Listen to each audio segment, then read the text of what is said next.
ये क्या कह रही हैं जेठानी जी? ये घर सिर्फ जेठ जी के नाम ही है और बाबूजी ने ही उनके नाम कर दिया था और हमारे लिए कुछ भी नहीं छोड़े।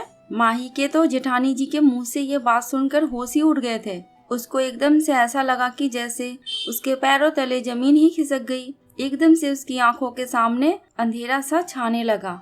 उसको लगा कि अगर उसने खुद को नहीं संभाला तो पक्का गिर जाएगी, क्योंकि बात ही जेठानी जी ने कुछ ऐसे ही कह दी थी। उसने तो इतने बड़े घर को लेकर ना जाने कितने ख्वाब देख डाले थे। वो इस घर का अपना आधा हिस्सा बेचकर एक छोटा सा घर खरीद लेगी और बाकी बचे पैसों से अपने दोनों बेटियों की पढ़ाई लिखाई करवाकर उनको अपने पैरों पे खड़ा करवाएगी। रोजी रोटी तो वो किसी भी तरह घसीट कर अपने बलबूते पे चला ही लेती है। लेकिन आज तो जेठानी जी की बातों ने सब कुछ जैसे समाप्त ही कर दिया हो। अभी थोड़ी ही देर पहले की बात है, वो अभी दोपहर का खाना निपटाकर अपने कमरे की ओर जा ही रही थी कि अचानक तभी उसको अपनी जेठानी शोभा की आवाज सुनाई पड़ी। माही, ऐसा है कि सौरभ की बीमारी के बाद हमने बहुत दिनों तक तुम लोगों को सहारा दिया, लेकिन अब हम लोग ये घर तुड़वाकर फिर से नए तरीके से बनवाना चाहते हैं। बुरा न मानना, लेकिन हम लोगों ने इतने दिनों तक तुम लोगों पर दया कर दी, लेकिन अब नहीं कर पाएंगे। इसलिए अब तुम लोग अपना ठिकाना ढूंढ ही लो। शोभा ने अपनी बात को समझाते हुए कहा। लेकिन भाभी, ये क्या कह रही हैं आप? इस घर में सौरभ का भी तो हिस्सा है ना, फिर हम लोग ये घर क्यों खाली करें? पता नहीं कहां से माही के अंदर इतनी हिम्मत आ गई थी, वरना तो जब से सौरभ को पैरालाइसिस का अटैक हुआ तब से तो वह शोभा की हर बात में हाँ मिलाती नजर आती थी। शोभा हर बात पर माही को इमोशनल ब्लैकमेल कर रही थी और माही मजबूरी में ही सही सब कुछ सह भी रही थी। माही की बेटियों को भी जब तब अपने बेटों की तुलना में छिट्टाकशी करती रहती। बेचारी माही हालात की मारी शोभा की बातों को मानती नजर आती, क्योंकि उसके अलावा माही के पास कोई चारा भी तो नहीं था। लेकिन आज तो और वो चुप जेठानी जी ने उसे धमाका ही कर दिया और वो चुप ना रह सके। एक बात बड़े ध्यान से सुन लो, इस भूल में तो बिल्कुल भी नहीं रहना कि तुम इस घर में सौरभ का भी हिस्सा है। ये घर बाबूजी ने अपनी बीमारी के समय ही अपनी मर्जी से सोमांस के नाम ही लिखा था और इस घर पर सिर्फ और सिर्फ हम लोगों का ही अधिकार है। इसलिए अपना सामान उठाओ और चलते बनो। थोड़ी देर पहले जो शोभा बड़ी मुलायमियत के साथ बोल रही थी, अब वो माही की बात सुनकर तमक उठे। लेकिन जीजी, ऐसे कैसे हो सकता है? कोई भी पिता अपने घर का पूरा हिस्सा दो बेटों के होते हुए भी एक के नाम नहीं कर सकता। फिर बाबूजी को तो पता ही था कि सौरभ शुरू से ही बीमार रहते हैं और उस पर हमारे दो बेटियां भी हैं। माही को तो बिल्कुल भी शोभा की बातों का विश्वास नहीं हो रहा था। जब से सौरभ को लकवा मारा तब से वो बिल्कुल भी साफ नहीं बोल पा रहा था। बस इसी बात का फायदा शोभा और सोमांस उठाने की कोशिश कर रहे थे, क्योंकि सौरभ के अंदर उन लोगों का विरोध करने की क्षमता ही नहीं थी। तुमको विश्वास हो या ना हो, लेकिन ये घर सोमांस के ही नाम पर है और जितनी जल्दी हो उतनी जल्दी अपना कोई और ठिकाना ढूंढ लो।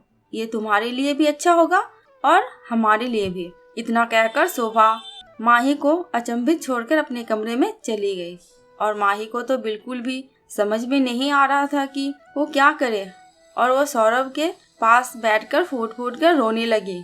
सौरभ बोल नहीं सकता था, लेकिन समझ सब लेता था और उसने अपने टूटे फूटे शब्दों में माही के इस तरह से रोने के कारण पूछा। माही सब कुछ बताकर सौरभ को दुखी नहीं करना चाहती थी, पर अब तो माही बिल्कुल भी चुप नहीं रह सकी और उसने रोते रोते सारी बातें सौरभ को बता ही दी और सौरभ चुपचाप असहाय पड़ा सुनता रहा। अचानक उसके चेहरे पे एक चमक सी आ गई और वो अस्पष्ट बोली, गौरव गौरव नाम लेने लगा। पहले तो माही कुछ नहीं समझी, लेकिन अचानक उसको याद आया कि गौरव नाम का उसका एक ममेरे जेठ है जो कि पेशे से वकील भी है। जब माही ने गौरव का नाम लेकर बताया तो सौरभ ने सिर हिलाकर हामी भर दी। अब तो माही को एक नई आशा की किरण नजर आने लगी और उसने झट से गौरव को फोन मिला दिया। भैया, ऐसी बात है, जितनी जल्दी हो सके उतनी जल्दी आप आ जाइए, माही लगभग रो देने वाले अंदाज में बोली। और दूसरे ही दिन गौरव आ गए, क्योंकि सभी को सौरभ की स्थिति की वजह से माही से सहानुभूति थी। उसको अचानक घर पर देखकर तो शोभा और सोमांस तो चौंकी पड़े, क्योंकि उन लोगों को माही से इस प्रकार की कोई उम्मीद ही नहीं थी। माही, तुमने गौरव भैया को क्यों बुलाया है? शोभा माही के ऊपर बिफर पड़ी।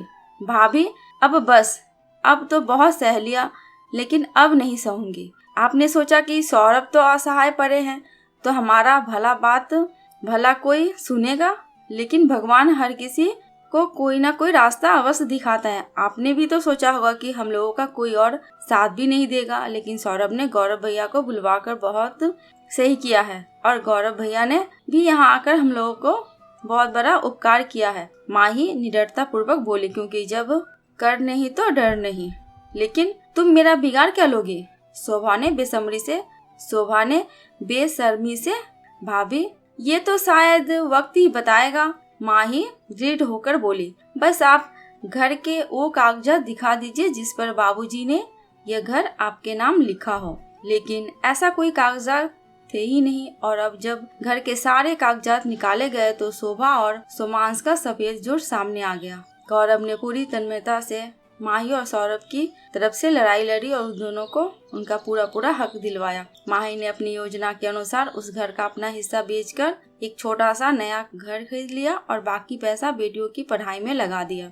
समय ने करवट ली। सौरभ भी माही के सेवा और दवाइयों से धीरे धीरे ठीक होने लगे। उनकी दोनों बेटियां पढ़ लिख कर अच्छी जगह नौकरी करने लगी और माही ने अच्छी तरह से देखभाल कर उन दोनों की शादी भी समय पर ही कर दिया। ईश्वर की कृपा से दोनों दामाद भी बिल्कुल बेटे समान मिले।